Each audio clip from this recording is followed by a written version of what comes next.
Great morning, everyone. How are you all doing? This is your girl, Shan. I was hoping that this was going to start because I've been sitting here for like a good 2 minutes waiting for it to start. But I pray that you all had a blessed and very relaxing weekend. See, we need to get to learning how to relax. You know what I'm saying? In life, relax a little bit more. Maybe we won't be walking around so uptight and whatnot.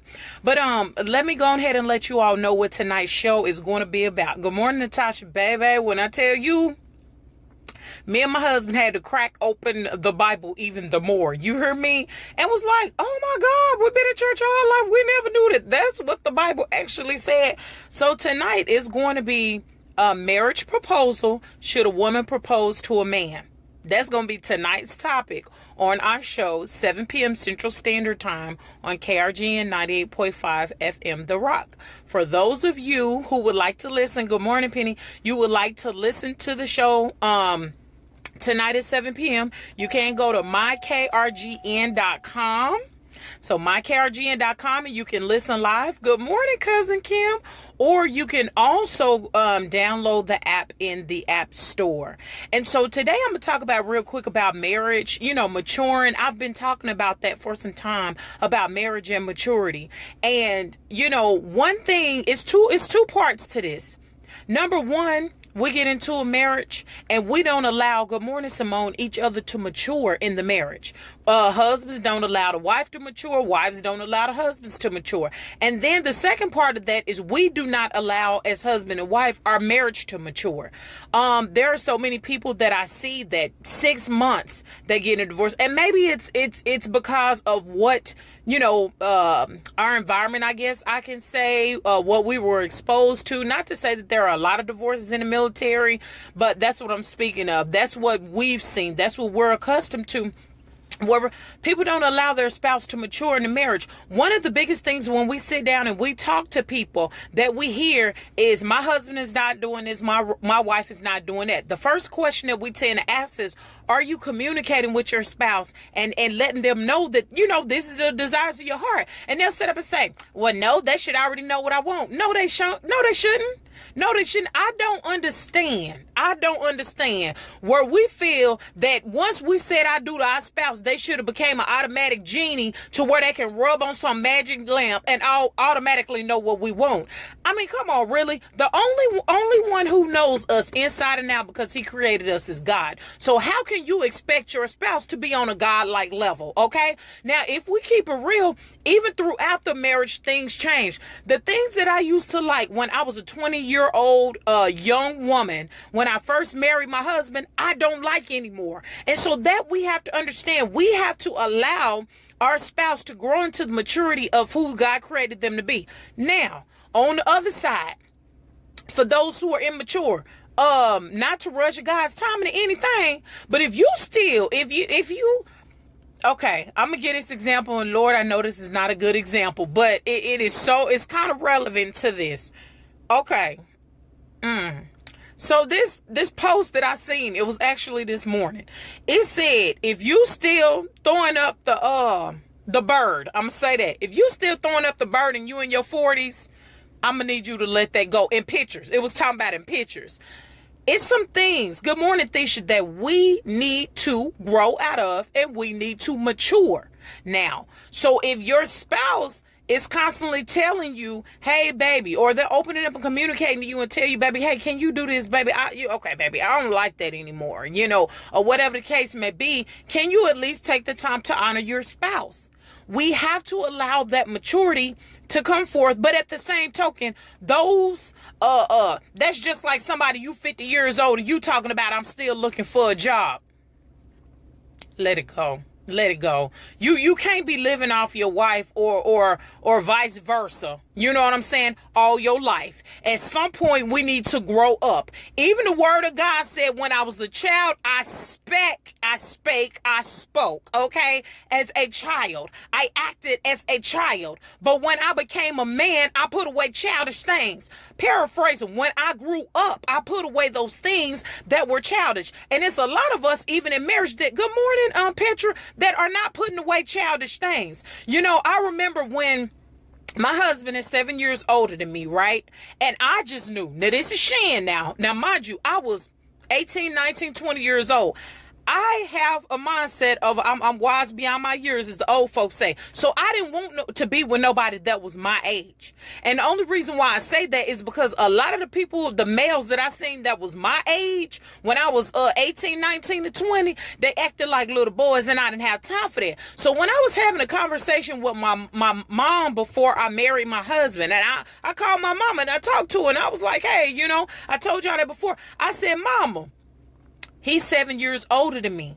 And I remember my mama saying, because I'm sure y'all have heard this, about how a woman matures faster than a man. And so she said, technically looking at it, y'all about the same age. And she wasn't down on my husband. You know, she hadn't even met my husband because we were in Germany. My mom met him when we came back to the States, but they used to talk over the phone and stuff, from what my husband told me and stuff like that. My husband did, even though we were in Germany, call my mom and got my mom's asked for my mom's permission for my hand in marriage, because he a Southern gentleman, and that's just what he do, and he want to make sure he did things right. But I say all that to say that you really, and I'm gonna tell my singles, look at the mindset of somebody. Okay, don't. You know what you want as a single woman or a single man. Don't just look at the exterior, because that's where people mess up. They look at the bank account of how the person look like they got money, and they look at the exterior.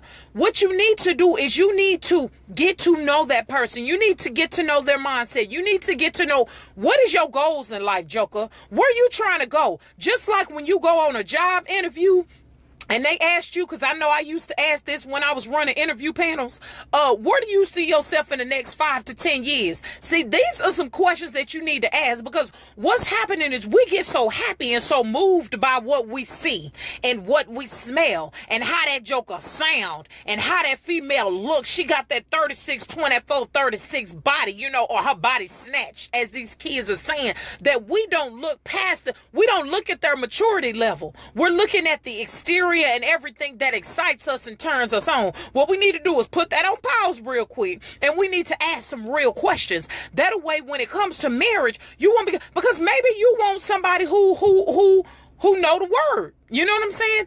I wanted somebody who was in church, but I did not know how much word my husband had down inside of him. And learning that, when I allowed my husband to mature, when I allow him to be who God created for him to be, and really get to know him more intimately, not in a sexual connotation, but get to know him more intimately, the more I found out even the more attracted I was to him. But see, what we do is we do the surface. We do the surface. Oh, what do they look like? Girl, what you mean, girl? He got a 5-bedroom house. What? He driving a BMW?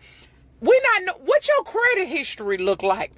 Because what I used to tell my teenagers when we were stationed at Fort Campbell, I'm going to need y'all to ask some questions. These are what I was telling 14, 15, 16 to 17 and 18-year-olds. Don't look at the surface. And that's what we do as a people. We look at the surface when it comes to somebody. And then we sit up here and get mad when we really take the time to find out what the internal is. If you don't understand how to find out what the internal is, if you're dating somebody, you think that thing about to get downright serious, I promise to God, I'm telling you what I know. Go before the Lord in prayer. Okay? Go before the Lord in prayer and ask God, can you show me what it is that I need you to show me pertaining to this person? Can you help me not to look at just the surface? Can you help me? Show me. Now, some things you might get revealed. You might run. But I say all this to say, for my singles and my married, allow a person to be who God created them to be. Allow that maturity to happen. Only you as a single individual know what you want.